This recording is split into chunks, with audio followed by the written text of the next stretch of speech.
we're happy to be here for a number of reasons, one of which is that we have a number of Greek alums. Mostly we'd like to know more about you. We'd like to know about your university, your experiences in the university. So we are looking forward to our time after the presentation and talking. One reason that we came to this, well, I want to say this university, this building, to AUEB, is that we did know about the international MBA, we did know about the reputation for innovation. Those are things that we emphasize in this particular Bentley MBA program. We talk about innovation, leadership, the role of the different social environments, and what is valued to different kinds of shareholders, stakeholders, people in the community, all others. It is one of our 3 MBA programs. I'm responsible for those programs. This is a full-time program. We have another one for people with less work experience that has about 140 students, 50% of whom are from outside the US. And then we have a part-time program as well that has somewhere around 150 students, something along those lines. So we're eager to find out more about what's going on, both from an academic perspective and foresight. You're going to predict the future, aren't you? Indeed. Okay. And then from what's happening in your daily lives. Thank you so much for taking the time to welcome us and to share some ideas. Thanks. So let me introduce the speaker of today's event. It is indeed my pleasure to have Professor Plútαρχο Sacελλάρη as the main speaker of the event. He's a professor of economics and finance at our university, at the University of Economics and Business. From 2008 to 2012, he was the vice president of the European Investment Bank, EIB, where he was in charge of risk management, economic department, and the bank's activities on energy. His responsibilities also included supervising financing operations in Denmark, Ireland, Greece, Cyprus, Romania, Sub-Saharan Africa, the Caribbean, and the Pacific countries. Prior to joining the EIB, Professor Sacελλάρη held the position of chairman of the Council of Economic Advisors at the Hellenic Ministry of Economy and Finance, of member at the EU's Economic and Financial Committee, and served as deputy to the finance minister at the Eurogroup and Ecofin councils.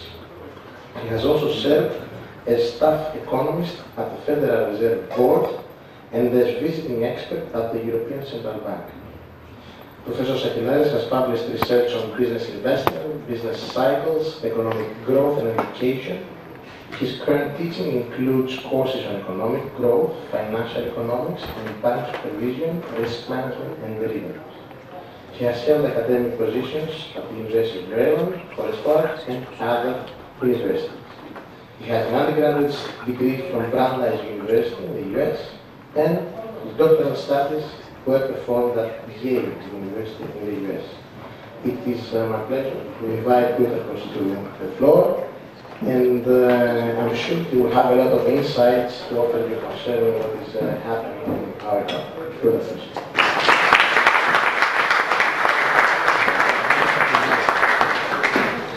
Thank you, Yorgo. Let me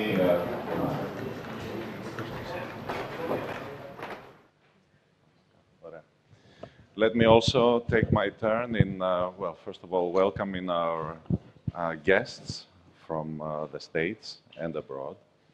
As I'm told, it's very international, but also to our students here in the MBA International in my own university. In coming here, today I didn't walk very far. I live actually in Tisio, which is about 6 minutes walk from here. And I used to live not too far from your own campus, as you just heard, because for 4 years, a long time ago, I used to be a student at Brandeis University. But surprisingly, I never visited your campus. I don't know why, and I'm hoping that I'll be able to repair that. But I've never been to your campus, but thank you very much for coming here. And also, we invite you, of course, to visit our own campus if you have some time. I was asked to say a few things about the Greek economy.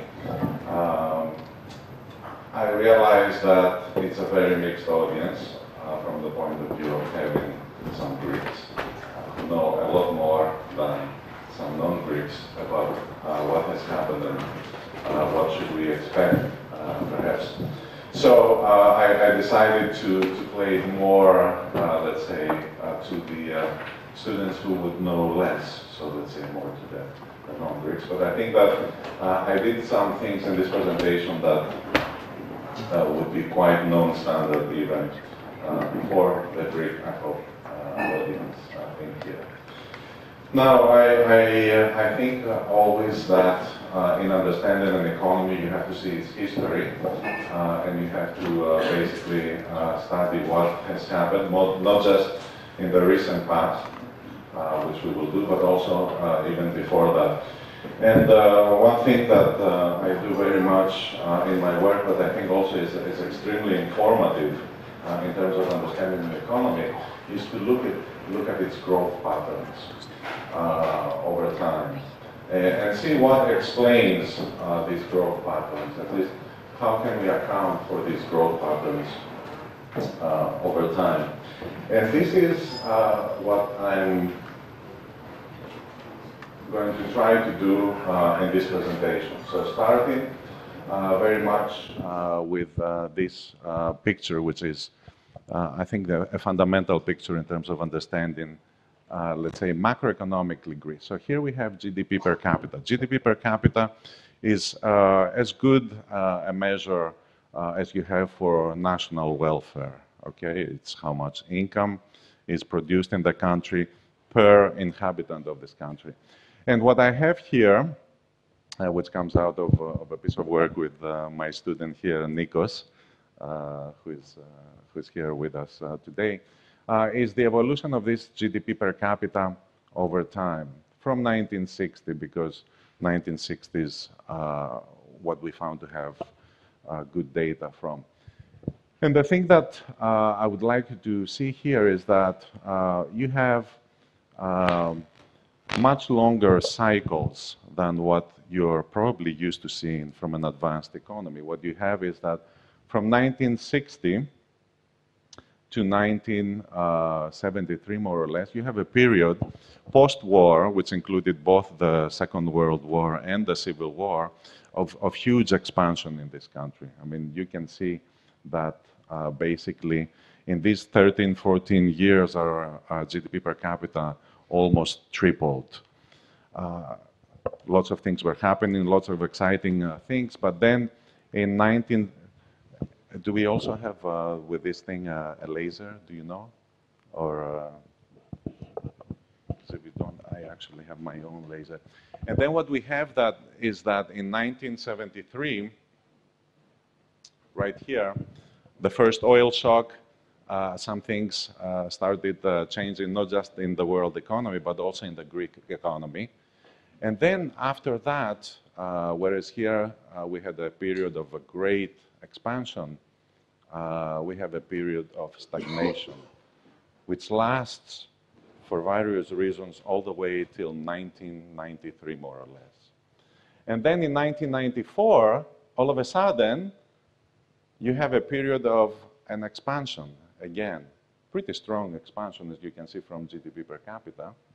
And then in 2008, 2009, with the onslaught of the financial crisis, you have a great depression for the Greek economy. So one thing that is quite clear from this is that you have a history of booms and busts. And you have booms and busts that are not really your normal business cycle as you're used to seeing it in developed economies, in G7 economies and so on. And it would be interesting to see what is responsible for these booms and busts, and what is it that has happened most recently since the 2007, which of course was pretty dated with a lot of things that happened from this period on. Now, just to compare with something that you know, I put in here or at least some of you know.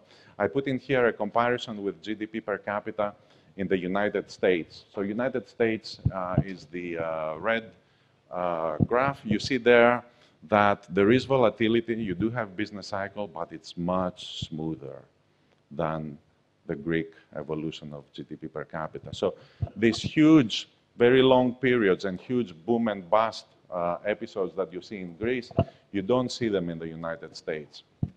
At the same time, you see that there is something in Greece about This period of 1960 to 1973, 74, more or less there, which is quite unique in the sense that if you see that the fact that from 1960 to 2013 there, basically you see the Greek GDP per capita above the US means that there has been some convergence in standards of living, okay? But this is all due to things that have happened from 1960 to 1973.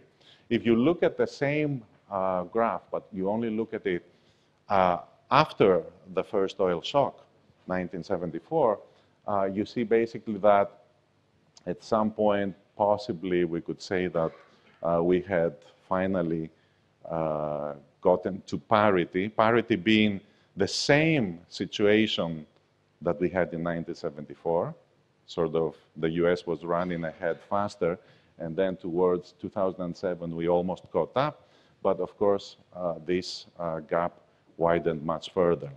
Now, what does it mean, the point over there that we were at around 2007? It means that if you had 100 to 60 comparison between the US and Greece back then, you were pretty much in the same. You had not caught up at all.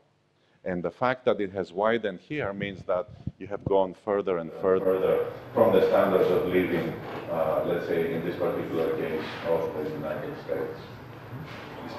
Now, the way that I to think about growth in the medium and long run is by looking at what is responsible for that growth.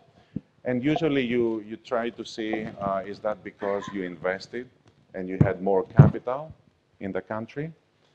Or is that because employment grew very fast and you had more workers or more hours or what have you? Or is it because you had more productivity? Let's start with the last thing, which is total factor productivity. Total factor productivity, for those who have not seen this term, basically is how much you produce with a given number of people, with a given number of machines or factories. So when with a given number of people and with a given number of machines you produce more, you're more productive as an economy. If you're not more productive as an economy, you can still produce more by hiring more people if circumstances are basically appropriate, or by investing in more capital, again if circumstances are more appropriate. Now these are not disjoint, because usually productivity is the driving force that makes you hire more and makes you want to invest more. And what is clear here is that throughout these different periods, I have classified them in part due to some statistical tests, it's mostly productivity that has been driving the game.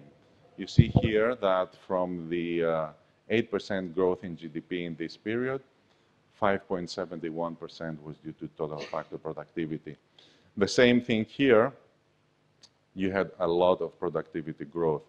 The fact that you had a huge drop in the growth rate during this period that I call the Great Stagnation is also due to the fact that not much is happening on the productivity front. And so on for this period here of the expansion and of the Great Depression. And you can see that also here in this bar chart. The yellow numbers, or the yellow parts up there, is the part of the growth during that period that is due to productivity. Now, what is total factor productivity? What what are the influencers of total factor productivity? A country can be more productive for given capital and for given labor, for given number of workers' hours, and for given number of factories. Mainly through two things. One thing is innovation, technology. Things that basically lead to you having new ideas, putting them to work, getting factories and people working to produce them, and then selling them either domestically or abroad. So, innovation. Investment in research and development, that can lead to increases in total factor productivity. Another way that you can get increases in total factor productivity is through the process of reallocation. The process of reallocation of capital and labor, workers, and funds from less efficient uses to more efficient uses. How does that happen? That happens through a business environment that fosters entry of entrepreneurs and new businesses and exit of entrepreneurs and businesses that are not productive or not profitable. What has it been in the US, by the way? It has been shown, at least in the manufacturing sector, that these two forces in the last 2-3 decades play an about equal role. In Greece, unfortunately, we do not have good data to be able to tell, but it's quite likely that the first factor, the one of innovation, rather than the one of reallocation, has been playing the more important fact in increasing this total factor productivity. So, we have an economy that basically at some point used to be a supercharged economy. Then later on it stagnated, it recovered, and then we have this great disaster that you have there. Let's look at this latest episode. Oh, by the way, I didn't say, but I was too enthralled in my own thinking to mention, you should feel free to stop me and ask me questions as soon as they get formed in your mind. I have no problem with that. Let's see then, because we don't have enough time, drop this part here, because of course everything is related, and start to see what is behind these two last parts here, which is the first boom and then the consequent bust in this in this particular cycle. And the story here is a financial story to a large extent. It's a story that is driven by financing, by credit, something which shouldn't be unfamiliar also to my US or other developed economy friends, because it's the story that precedes the 2007-2008 crisis. Only in Greece, it has a very, very special twist to it. And that special twist to it is basically the effort made by Greece and Greeks and both the people and the politicians and policymakers to enter the Eurozone. Now, the Eurozone is a term, but really what it refers to is the economic and monetary union. A union of countries that are supposed to have uniform economic policy and unified monetary policy. We can discuss later on about what aspects of this union were actually unified and which ones were not. But certainly in this effort for countries to go towards a unified currency, this wouldn't be only the same monetary policy, but also the same economic policy. You basically have some very interesting things happening. As for example, a huge convergence. Here I plot nominal interest rates. In blue, you see the nominal interest rate. I think it's the 10-year government bond yield for Greece. And in yellow, it's that for Germany.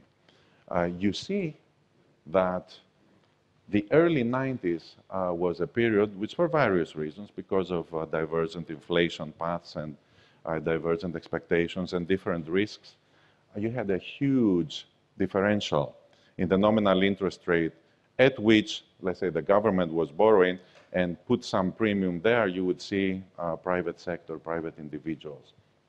But over time, this differential basically disappeared. And in fact, if you just, please don't look further than 2007 for the time being, if you look at it in real terms, so when you adjust for inflation, actually financing in Greece was cheaper in real terms than it was in Germany. Now, what happened during this time?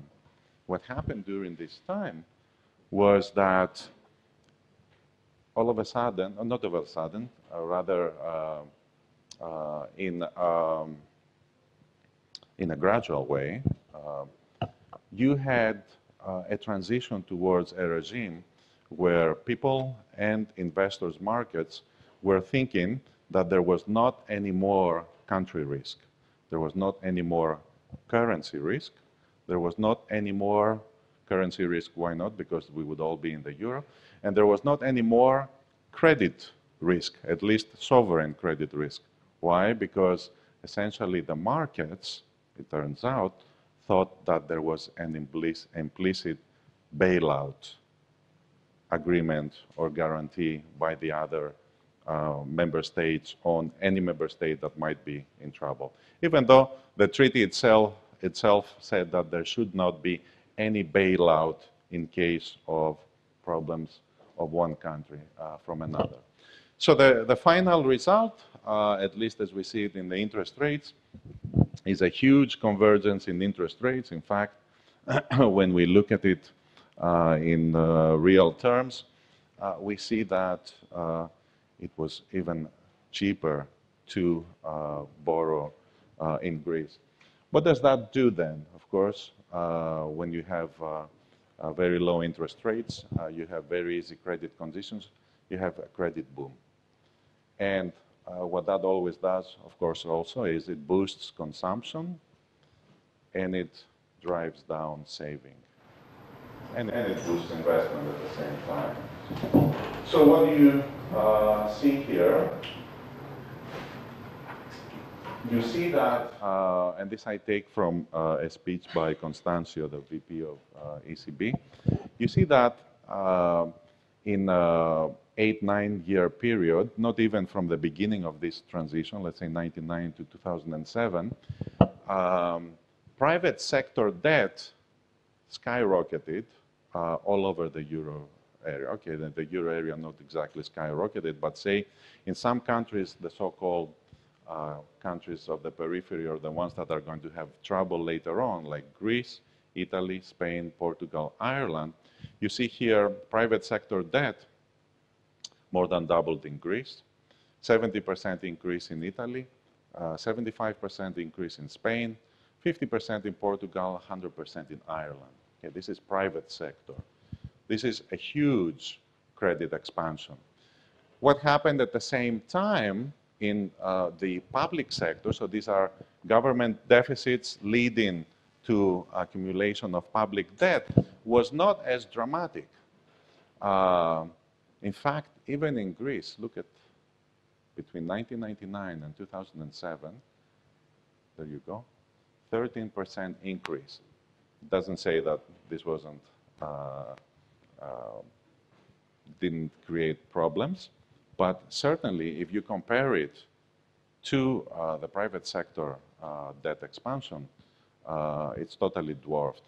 Look at Portugal. Portugal is from a much lower debt, and that makes a big difference than that of Greece, 33% increase, still lower than the increase in the private sector debt. So you have huge credit expansion then. How was this financed? This was financed, as this very nice speech by Constancio shows, through bank credit. Bank credit to the private sector. Take a look at here, we have Ireland. This part here is Greece. Okay, and you can see that, look at 2008 or 2009. Compared to 98, bank credit to the private sector had almost quintupled in Greece, even much more so in Ireland.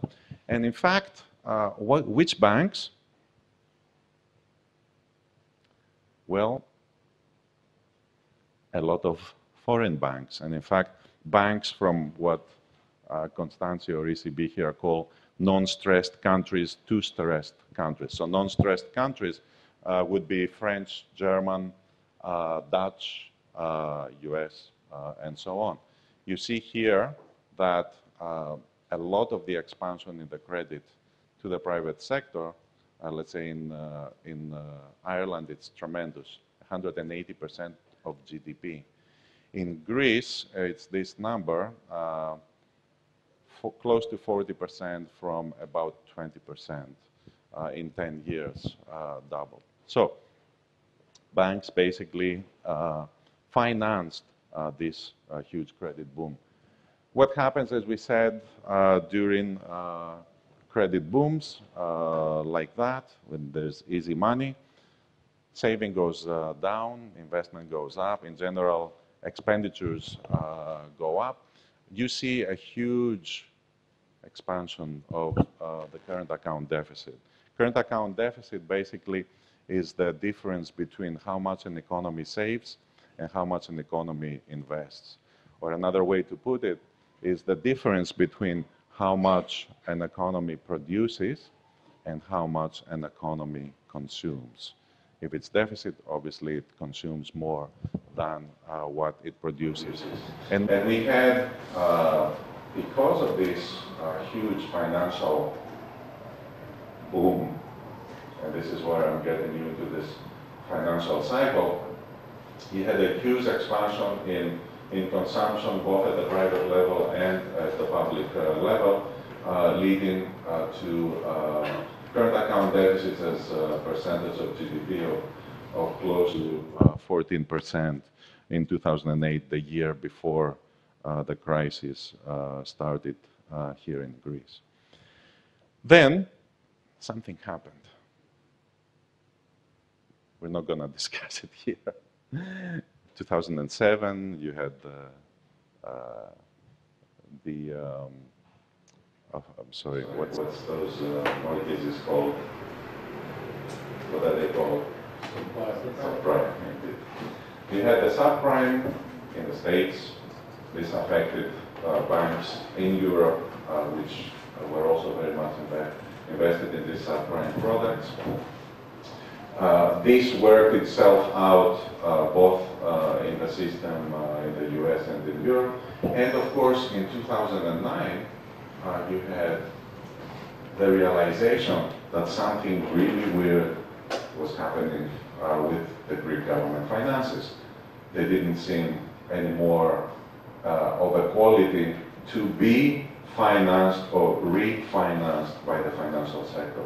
So all of these things together, but certainly all of them together, meaning the financial crisis which started in 2007 is very much an ingredient of what happened.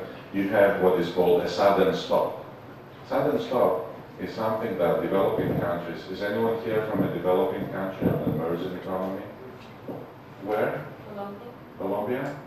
Philippines. Sorry? Philippines. Philippines? Bhutan? Haiti? So, developing countries or emerging economies are very, very used to sudden stops. Sudden stops mean from one day another you turn from being the darling of the financial markets, where they put in their financing you on just about everything, but mostly on a short-term basis, and that's the problem, to stopping to finance you and reversing these financial flows, taking money away from the country. when the financial flows are reversed, basically the country has to adjust really fast. If it used to consume more than it used to produce, to put it very simplistically, and this it did with the lending that it got from, let's say, outside financiers, all of a sudden it has to find other ways of financing this excess consumption. And that has to be themselves. And if they cannot find these other ways of financing that excess consumption, then basically they have to start consuming or start to invest, which leads to a reduction in production, a reduction in income, which leads to, in best cases, recessions, in worst cases, depressions. And this is basically what happened also in this country. The financing dried up, started in 2009. And ever since then,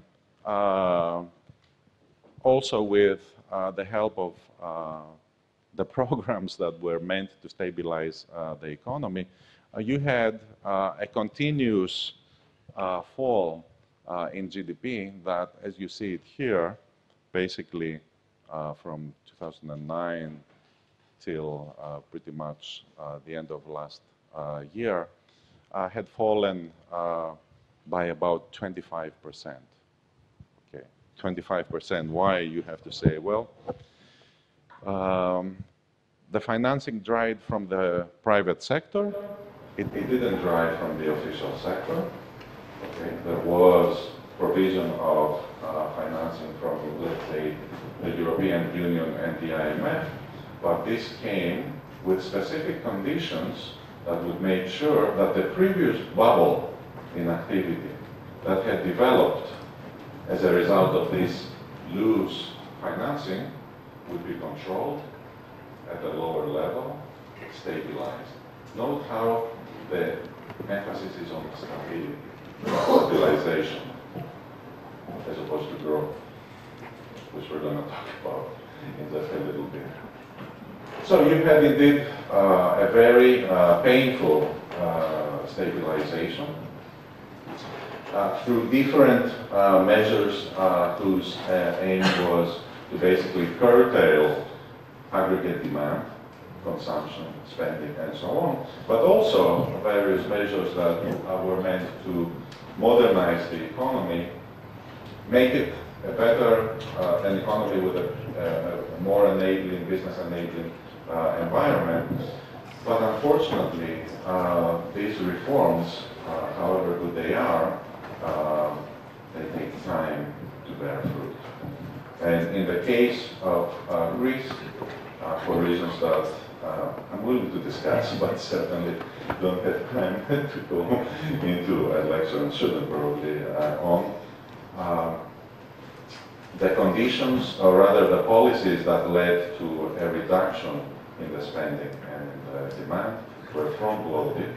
The policies that were meant to make this an economy which was truly a modern economy were backloaded.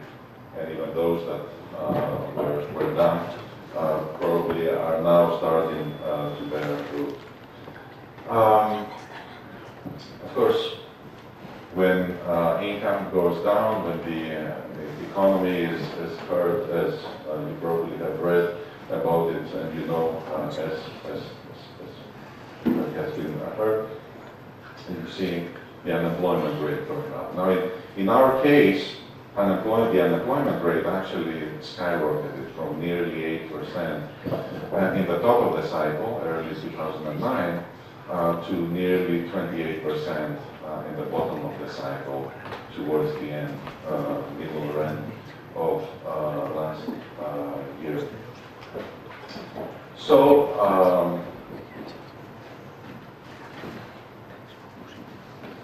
the story that I'm trying to sell to you today, but I'm willing to be challenged, is one of a financial cycle, is one of a financial boom and bust. And it's actually a story which is not, as I said, unique to Greece. Here I have a figure from a paper which shows some data both on US states, those are the green dots here, and on Eurozone countries, the red dots there. And it shows that for countries that had increased, because of this financial boom, increased their household debt to GDP ratio before the crisis more, they found themselves being hurt from the bust more than other countries. This is shown in the change in the employment to population ratio, or the opposite of the unemployment rate between 2007 and 2009. So this financial crisis, this financial boom and bust, is not only referring to Greece. It's just that in Greece, it took a much longer period to develop from 94 on in this process of getting into the Eurozone. And as we're seeing it now, it's taken a much longer period to basically unravel. Okay, let me go back to the future now. I'll skip through various things which I think are not so important, I think, for the discussion. There was a question whether I'm going to predict the future, and of course, tongue in cheek, I said yes. But I'm going to project into the future. It's very different. So clearly, it takes a lot of work and a lot of guts to predict the future. But in our case, we need to talk about what does it take for the future to be better than what it is now. And again, going back to the framework which I like when talking about growth, to talk about that, which is income per capita, you have to basically make some projections, assumptions, some policy that will facilitate average labor productivity, that is how much is produced per hour work, per work, whatever you want. And then make some projections about what will be the labor force that will be having this average labor productivity. Now, this is what average labor productivity looked like in Greece throughout this period. I argue that from 1960 to 1973, for various reasons that we can discuss, it's unlikely that we can ever, in my lifetime, attain such high rates.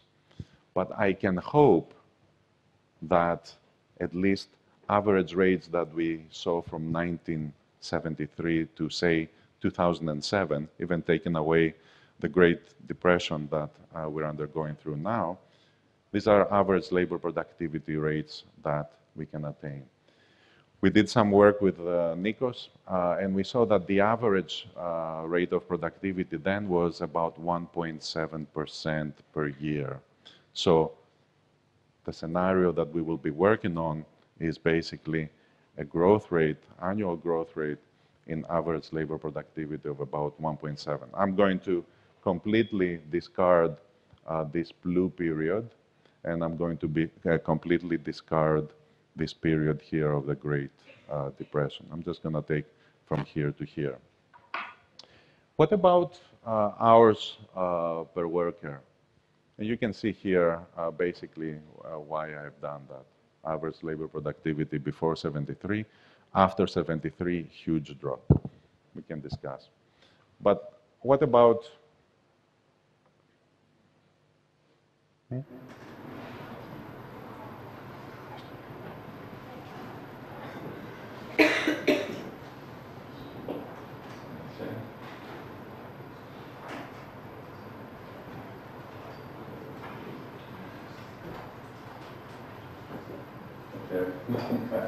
I have a problem with my last two slides.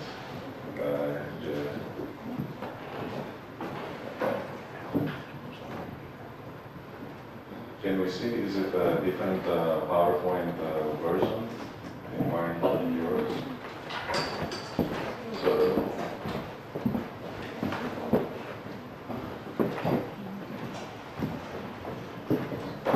I will talk through it.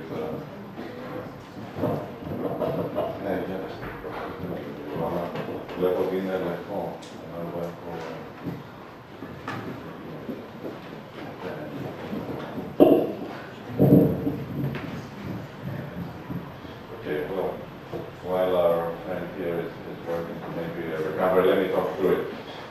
What have I done? So, for average labor productivity, I took that average 4 hours per worker. I basically made some assumptions that basically the unemployment rate would go from its current high rate down to 8%, which I consider a more normal level, by either 2020 or 2025.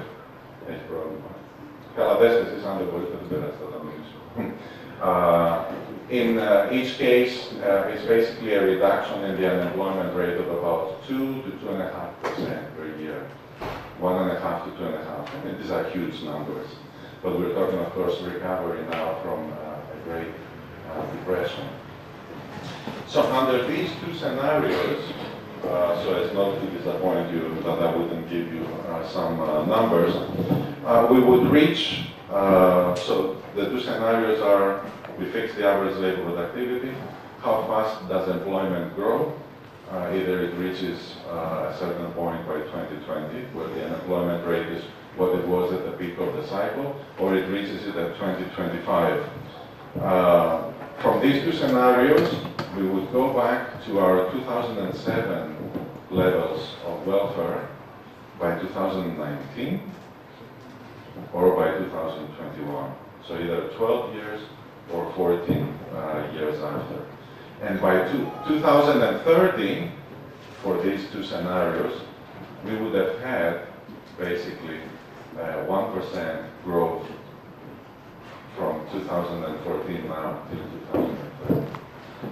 So the point is that without a miracle of growth, the prospects of Greece are good, but they are not astonishing.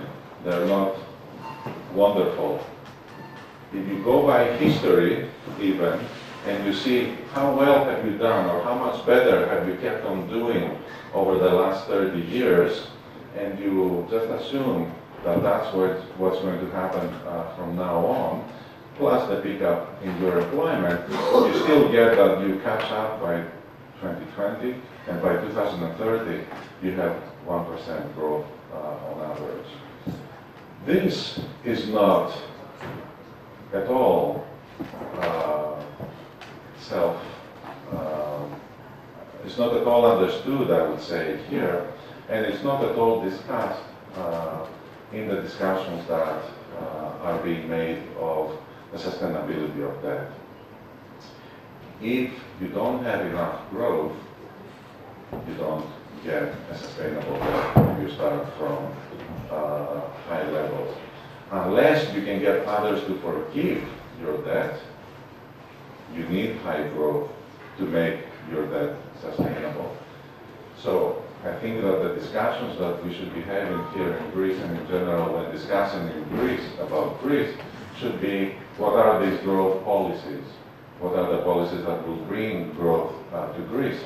And these policies are basically very self-evident, very much noted for many years now. It's those policies that will make the business environment better, that will make the environment for investment better, that will make it possible for more productivity and more investment in this country. To be concrete, and I will stop with that because I know I've actually a little bit more of my time than I wanted. Things that will make taxation less uncertain, hopefully also lower, but certainly less uncertain. Things that will make justice be given in a speedier way, speedier delivery of justice. The establishment of a cadastre in this country, the establishment of zoning and land planning, the clear boundaries to what is forest area and what is not. All of these things that an investor really needs in order to be able to be certain of his return. It's all these things that basically will make the return to capital higher, less uncertain, and at the same time will attract some more investors in this country. So, thank you very much. I took a bit longer than I was.